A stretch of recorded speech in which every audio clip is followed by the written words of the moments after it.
alimentícia. E aí você já havia prometido que iria trazer mais sobre esse assunto aqui. Exatamente, Ayrton. A gente decidiu trazer uma representante da Defensoria Pública do Rio Grande do Norte para explicar melhor as regras da pensão alimentícia, né? Em quais situações ela deve ser paga, se existe um valor mínimo, quais são as regras para o estabelecimento dessa pensão. Por isso, a gente vai conversar agora com a Renata Alves Maia, que é defensora pública, e vai tirar todas essas dúvidas. Já vi aqui que tem várias pessoas já mandando dúvidas para a gente e a gente vai tentar responder todo mundo hoje. Bom dia, tudo bem? Bom dia. Bom dia, tudo bem? Bom dia aos telespectadores, bom dia Ayrton, bom dia Paulo. Para começar, né, o que deve ser estabelecido na hora, né, que uma pessoa vai solicitar essa pensão? A pensão alimentícia, ela é devida, em primeiro lugar, geralmente, os pais aos filhos, né? Os filhos menores, porque presume-se que o filho, né, o filho, a filha, ele não tem condição de se manter ainda sozinho, né? Não pode trabalhar, não pode se sustentar, e ela é decorrente do que a gente chama do poder familiar, né? O poder do pai e da mãe sobre os filhos, que também tem o ônus, né, a responsabilidade de mantê-los e de sustentá-los até atingir a maioridade. Então, é dever dos pais mantê-los. Não existe, muito se pergunta, quanto se deve pagar por filho, né? Não existe uma regra, a lei não diz. Se deve pagar tantos por cento do seu salário para um filho. Isso não existe, porque a pensão ela é sempre calculada de acordo com de acordo com o que o filho precisa e de acordo com o que o pai ou a mãe pode pagar, que está dentro da sua possibilidade. Então, são duas coisas que a gente coloca na balança, a necessidade do filho e a possibilidade do pai ou da mãe de pagar, de acordo com o que ele ganha, de acordo com sua realidade financeira. O que fazer quando a pensão alimentícia ela deixa de ser paga? Né? Como que deve ser feita essa comunicação diretamente para o judiciário? Geralmente, quando ocorre, né, na maioria dos casos, quando os pais não coabitam, não habitam na mesma casa, não se separam ou não chegaram a conviver, e aí, se a pessoa, o pai ou a mãe, não paga espontaneamente, né, assim, não vai e contribui, então aquele que precisa, que é o representante que está com o filho, né, quando está na guarda da mãe ou do pai, ele pode buscar a defensoria, se for uma pessoa que não tem condição de pagar um advogado ou buscar um advogado, para tentar solucionar judicialmente. Na defensoria, em particular, nós tentamos, através do nosso núcleo de conciliação, chegar a um acordo, fazer um acordo para evitar de levar à justiça, né? Chegar a um consenso, ver o que é que precisa, ver a realidade do pai e ali se estabelecer um percentual do que ele ganha para pagar para o filho. E muitas vezes as pessoas acham, mas eu não tenho renda fixa, eu não tenho emprego fixo, eu não tenho carteira assinada, então eu não vou pagar. Não, tem a obrigação de pagar, mesmo desempregado tem que pagar. Então, é calculado em percentual do salário mínimo. Se tiver vínculo empregatício, carteira assinada, em percentual do seu valor que recebe no contra-cheque.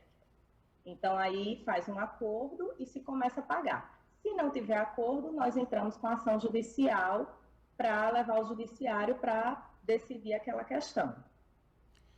Vamos responder aqui algumas perguntas dos nossos telespectadores. A primeira é a seguinte: bom dia, tenho 2 filhos e recebo pensão para eles, mas a guarda é compartilhada. As crianças ficam metade semana comigo e metade da semana com o pai. O pai pode pedir para não pagar a pensão, pois ele alega que cada um deveria pagar suas despesas, já que as crianças ficam 50% do tempo com cada um dos genitores. Isso aí vai depender do acordo que eles possam vir fazer, entendeu? Às vezes acontece de um filho ficar com a guarda da mãe e um filho ficar com a guarda do pai, e cada um contribui, fica responsável pela despesa do que ficou com ele. A guarda compartilhada é diferente de ficar semana com um, semana com o outro. Guarda são as decisões da criança, não é o lar que ele reside. E tem que ver também quem é o responsável financeiro. Pode ser que fique a semana com o pai e uma semana com a mãe, mas a mãe ou o pai é quem é encarregado de pagar todas as despesas, de pagar a escola, de pagar um plano de saúde, às vezes, de pagar um esporte. Então, se o responsável financeiro é só um deles, o outro tem que continuar contribuindo. Então, cada situação tem uma regra diferente, vai ter que analisar cada situação. É sempre o pai quem paga a pensão alimentícia? Pelo menos é o mais comum, né? Não sei se é o de sempre. No nosso dia a dia, a gente vê que é mais comum, né? Geralmente, a gente sempre vê que quando um casal não está junto mais, quando se divorcia, se separa, ou nunca nem ficaram juntos, às vezes acontece, tem um filho e não tem uma relação de convivência, geralmente, na maioria dos casos, os filhos ficam com a mãe. Mas isso não impede que o filho fique com o pai, por uma opção do filho, por uma opção do pai e da mãe. Acontece também dos filhos ficarem, a gente tem ações dos filhos ficarem sob a guarda do pai e a mãe tem a responsabilidade de pagar a pensão. A responsabilidade é de pai e de mãe, só que quem vai contribuir é aquele que não está com a guarda. Ele vai ter que contribuir porque ele não está ali no dia a dia e o que está com a guarda, ou que o filho reside com ele, tem todas as responsabilidades financeiras. Então, ele precisa da contribuição, porque é dever dos dois, contribuir para o filho. Olha só, tem uma pergunta aqui interessante, né? Primeiro, a senhora que fala com a gente disse que não gostaria de se identificar. Aí fala, estou com uma dúvida sobre pensão que meu ex-marido paga a meu filho. Aí ela disse que infelizmente teve que colocar na justiça. E aí até esse mês ele pagava atrasado, mas pagava. Só que agora disse que não tem mais obrigação, porque o filho já tem 19 anos e trabalha. Ela gostaria de saber se isso de fato procede, como o filho já passou da maioridade, está com 19 e está trabalhando, se o pai realmente automaticamente deixa de pagar a pensão. A obrigação legal é até atingir a maioridade, certo? Até os 18 anos, porque a gente entende, né, que quando as pessoas completam a maioridade, vão se inserir no mercado de trabalho, vão conseguir se manter, mas existem também os casos que aí não é a lei que determina, é a jurisprudência, que são as decisões dos tribunais. A maioria delas entendem que o filho que está estudando, fazendo um curso profissionalizante ou fazendo um curso universitário até os 24 anos, tem direito a receber a pensão alimentícia até os 24, desde que comprovadamente mostre lá o comprovante de matrícula que está matriculado estudando, certo? Agora, o pai ou a mãe que paga a pensão judicial através de uma sentença, ele não pode deixar de pagar porque o filho simplesmente atingiu a maioridade. Ele tem que entrar numa situação na justiça ou fazer um acordo com o filho e judicializar o acordo para deixar de pagar. Porque enquanto tiver aquela sentença, ela vai, determinando o pagamento, ela tem validade. Então, ele não pode simplesmente, vou deixar de pagar e não pagar. Ele tem que entrar com ação judicial, comprovar que o filho não tem mais direito e deixar de pagar após a sentença do juiz. Temos mais perguntas aqui de uma mãe que está dizendo o seguinte: o pai da minha filha está preso e a avó, a mãe dele, fica responsável pelo custo. E aí, já complementando essa pergunta dela, né? Em que casos os avós aí irão ter a responsabilidade de arcar com algum custo, já que o pai não tem condições, independente da situação dele? E também nessa situação, né? Realmente nunca tinha parado para pensar. No caso de alguém recluso de liberdade, automaticamente ali sem poder trabalhar, como é que faz? A pensão, ela se estende à obrigação aos avós, certo? Mas quando? Não é sempre. Só na ausência ou na impossibilidade de o pai ou a mãe pagar. Exemplo, o pai faleceu, a mãe faleceu, ou o pai é acometido de uma doença incapacitante, ou está preso e não tem direito ao auxílio carcerário. Então, assim, nesses casos, os avós são chamados a contribuir. Mas entendam, a contribuição dos avós, nós temos 4 avós, né? 2 maternos e 2 paternos. Então, a contribuição deve ser compartilhada. Então, não é justo que um avô só, ou só um avô ou só uma avó, pague todo o valor que o pai pagava. Então, geralmente, há um compartilhamento, uma divisão. E mesmo assim, se o avô ou a avó não paga espontaneamente, vem a mesma coisa, tem que judicializar, entrar com ação, comprovar que o pai ou a mãe não pode mais pagar, para que o avô venha a contribuir também dentro do que ele pode pagar. Porque geralmente são pessoas idosas, que já têm outras despesas, às vezes tomam medicamento de uso contínuo, de alto custo, né? Tem problemas de saúde, então eles também têm que pagar, às vezes não vai pagar a mesma coisa que o pai ou a mãe pagava, mas alguma coisa que ele possa contribuir dentro da realidade financeira dele. Olha, mais uma pergunta que chega agora já às 7h29, não é? Nossa conversa aqui fluindo. Mais uma que prefere não se identificar e que fala que, no caso de quem tem o pai, de quando o pai é estrangeiro, não é? Ela cita aqui que, nesse caso, é um argentino que mora lá na Argentina, não paga nenhum valor de pensão.